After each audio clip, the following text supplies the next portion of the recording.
Well, I ran out of time on part 2, so I was trying to rush through it and get through it, but I figured might as well do this, show my books, and show the couple VHSs I've been working on, along with a couple comics I've just started. And I'm talking literally just started. So my buddy just gave me this. We got 21 and 22 Jump Street, Shrek, House of the Dead 1 and 2, Underworld, Freddy Got Fingered, Terminator 2 and 3. We got the movie combo, Pineapple Express, Superbad, Year 1, Youth in Revolt, Hatfield and McCoy's, Addams Family 1 and 2, Spun 33. This is about the coal miners that were stuck underground for a while. I remember I was in, I think, middle school when that happened. Dazed and Confused. I've had this since I was about 13 years old. There's been many different cases and covers for that one. Man of Honor, Robert De Niro, Cookie, Little House on the Prairie, Biodome, Sin City 1 and 2, Darkness Falls, Butterfly Effect, a collection. I think there's, both of those in there. Quarantine, Jay and Silent Bob reboot, Lost Boys, Willy Wonka, the first one, and the second one. I'm only missing the newest one, Wonka. Riddick. I just got into this series not long ago. I just never cared to watch them when I was younger. The Doors, Last Full Measure, Taking Woodstock with Amelia Hirsch. This is really good too, actually. It's a really fun watch. It's got a dude that played in Scream. He's like a tranny military vet. He's actually a pretty badass character in there, actually. I like him a lot. He actually does very good in that role. He's very comedic as well. Now let's head on to the VHSs and book movies. So these are the VHS tapes I just got on Black Friday. Sands of Iwo Jima, I got this in color. I've never even seen it in color before. Even my VHS, or my DVDs are in black and white. So I was super surprised when I got home and noticed it was in color. The Frighteners, I just picked up a second copy. Paid $4 for that bad boy. The Core. The World Is Not Enough. Like, there's my second copy of The Frighteners. Like, a good bit of these movies, my all-time favorite movies, I definitely got copies of. Like, all those you see there, they're all up there too. I even got them stashed down on this side spot over here. So I kind of just got VHSs everywhere. All this like stupid stuff, so it really don't even matter.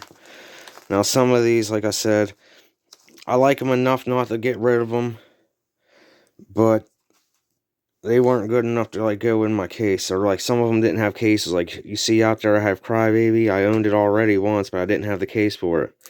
So I simply bought a second copy just so I could have the case. This is the DVD copy of the Blu-ray you've seen in that Tomb Raider collection I had put together. I bought my sister this. She didn't have a Blu-ray player, so she gave me the Blu-ray copy and kept the DVD. Same with that. And then the rest of these are just kind of just movies like I said, I liked enough to keep, but they're not worth enough to get rid of, for one. And I don't want them taking up my shelf space. This one's a good movie. I like. It's just this movie pisses me off. It's a good movie, like, but the basis of it, the story, like, it pisses me off, because everything that happened in this should have never have happened. That guy should have fucking made the call and chose his guys over fucking saving them fucking people's lives. They should have just killed the old man and killed the kids and kept the guys alive. That's my opinion. That's what should have happened. You know, I would have chose my team over a kid any day. Or a fucking goat farmer.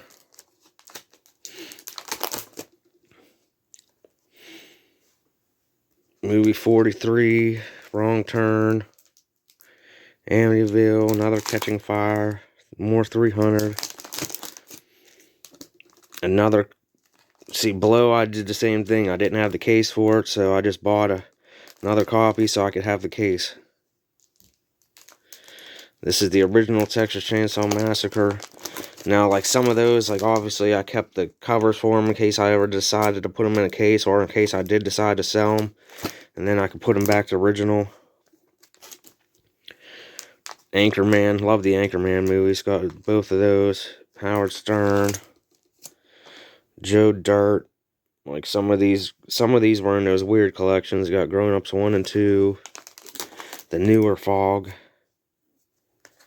Troy, Green Inferno, the Addams Family again.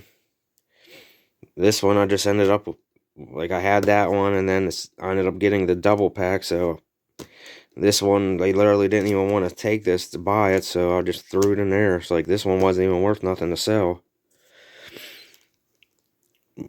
Varsity Blues, Dead Rising, both of them.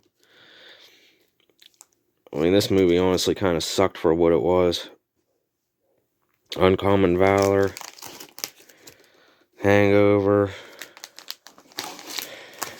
Into the Blue, that was actually a good one. Hall Pass, Semi-Pro, Never Back Down, Crazies, Dictator, Sucker Punch, Traffic, Napoleon Dynamite, Benjamin Button, Harold and Kumar 1, 2, and Harold and Kumar's Christmas, District 9, Cabin in the Woods, Abraham Lincoln Vampire Hunter, The Possession. That movie was honestly kind of stupid.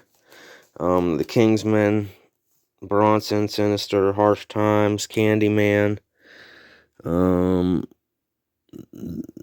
even know what the hell movie this is. Oh, Carlito's Way, Terminator Salvation, Divergent, Allegiant, Fun and Dick and Jane, Insurgent. Now, these are great. I would have had them on my shelf. It's just they took up too much space. So, I made the executive decision to start putting them all on books. So, we got the whole entire Breaking Bad series. All of them. I got the whole entire Weeds series. I got the whole entire Orange is the New Black series. Beavis and Butthead, I got all those. Except the newest ones obviously made. This is just a random season of Family Guy, a random season of South Park. Nip Tuck, I got like season 5. The season 6 and 7.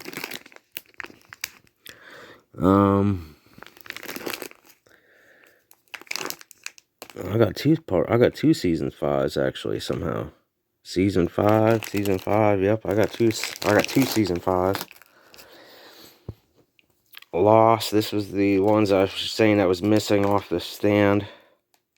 Only reason those other Lost ones aren't in here because those cases are unique and I didn't want to get rid of the cases. Then Dave Chappelle Show, season 1 and 2, and then Shameless.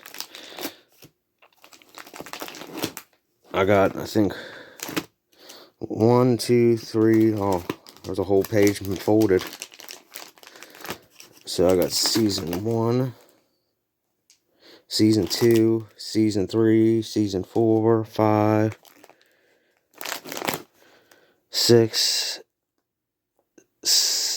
8, and 10. So I'm missing 7 and 9. 21 Jump Street, season 1 and 2. I got into this, I don't know, maybe 4 or 5 years ago. Seen it on Tubi TV, and I'm like, you know what, I might as well check out what the original is about. And I started watching one episode and I got hooked. The next thing I know, I watched all 3 seasons or 4 seasons. I think there's actually 5 seasons. I don't even remember anymore. It's been a while, but I watched the whole fucking series. Trailer Park Boys. And then somebody copied, my buddy copied, well, somebody copied these. My buddy gave these to me, so somebody copied them for him. But Trailer Park Boys, Last Samurai, Stolen Honor. That's the John Kerry story. Bad Teacher, Daddy's Home, Unfinished Business, Die Another Day, another Pirates of the Caribbean movie, The Tripper. That was actually a pretty decent movie. It was made by David Arquette, I believe. For what it was a decent movie, to be honest. Black Mass, War Dogs, Casino Royale, The Illusionist, Brady Bunch, Pearl Harbor. And like I said, I have kept the covers for some of these in case I ever wanted to get rid of them again.